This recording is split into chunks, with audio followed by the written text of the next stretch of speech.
Football.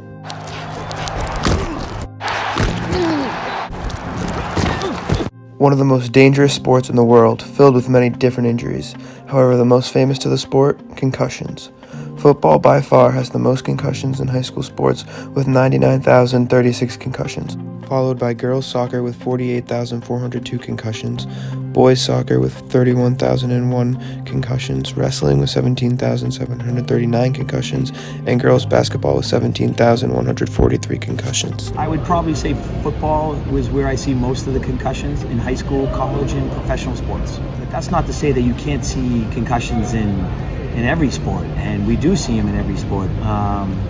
It just seems that with the NFL and the news that football kind of gets a bad rap.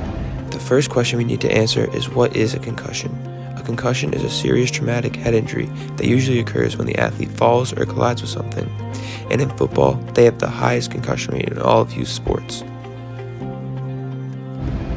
The worst concussion, or one of the worst concussions I've ever treated, was a former Melrose High School football player.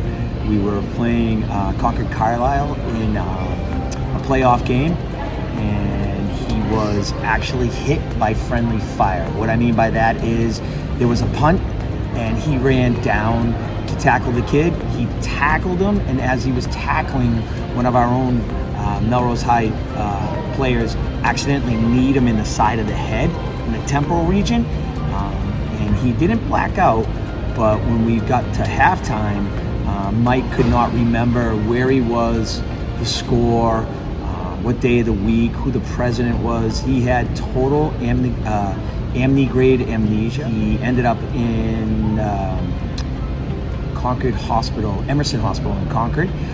He ended up staying there for 2 to 3 days for observation. He did not come back to play the rest of that season, and it carried over into his wrestling season, where he didn't get cleared for about 2.5 months later. Most football players often try to dull or hide their symptoms in hopes of continuing to play. Athletes coming back to the sport when they are not ready to come back create many dangers for themselves. 2 of those dangers being second impact syndrome, or SIS, and chronic traumatic encephalopathy, CTE. SIS is rapid brain swelling from players coming back to the sport too early, not giving their concussion enough time to recover, and end up getting a second head injury. If an athlete returns too early, SIS can be a fatal injury that an athlete faces. So, second impact syndrome, I've never actually had a student athlete deal with second impact syndrome, only because now we're more aware of second impact syndrome, so we do not send the athlete out or return the athlete to play sooner than they need to. We usually will have a 5-day return to play to protocol once the athlete is symptom free. So meaning if it takes 3 weeks for the athlete to be symptom free with post-concussion symptoms, headache, nausea, forgetfulness, we don't do anything with them. What we do is once they are symptom free, we'll start a 5-day return play to protocol. And after that 5 days, if they're cleared, then they can return to their specific sport. It is a very real issue.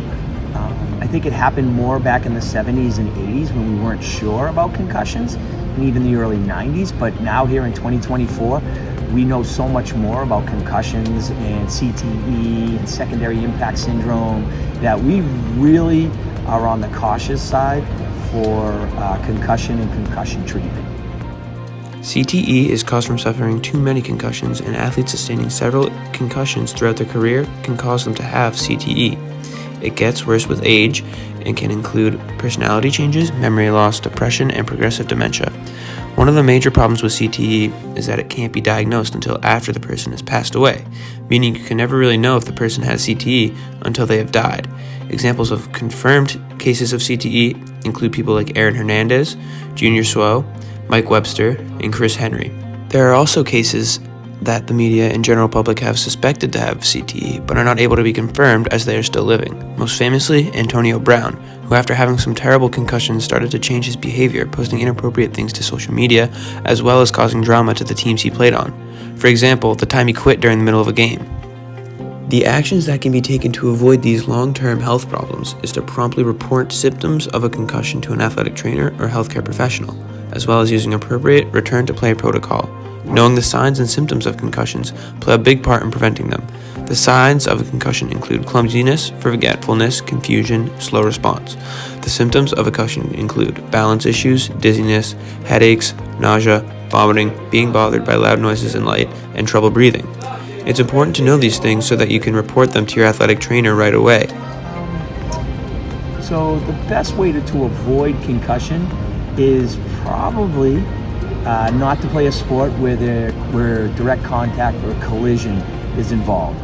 But that being said, probably one of the better ways is to have strength in the neck muscles. I think that's so important to help with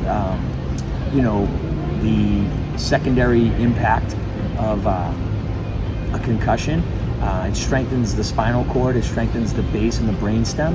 So I think the most important is strengthening the neck muscles, but also teaching athletes to tackle with their head up, or if they're going into the boards in, say, hockey, one of the first things we teach them is to lift their head up so they take their nose into the boards.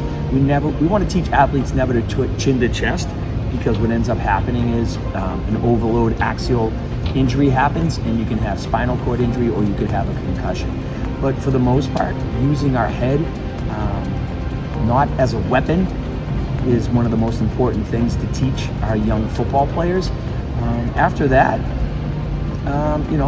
being mindful of concussions is very important too. So, in conclusion, when preventing concussions, it is important to be able to recognize the signs and symptoms of a concussion and seeking treatment early on. There are 5 main things that are most important to preventing concussions in youth sports. Firstly, the rule enforcement, meaning that there are rules in place that prevent hits to the head. Secondly, having a safe sport culture.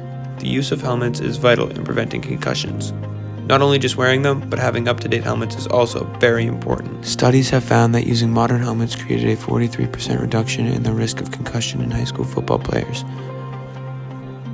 Thirdly, having proper education plans and return-to-play guidelines. Fourth, concussion reporting and knowing the importance of reporting concussions and monitoring symptoms, and knowing to communicate with your athletic trainer for appropriate management. Finally, education. Knowing about the symptoms and dangers of concussions are also very important, as well as knowing to report them when you recognize them.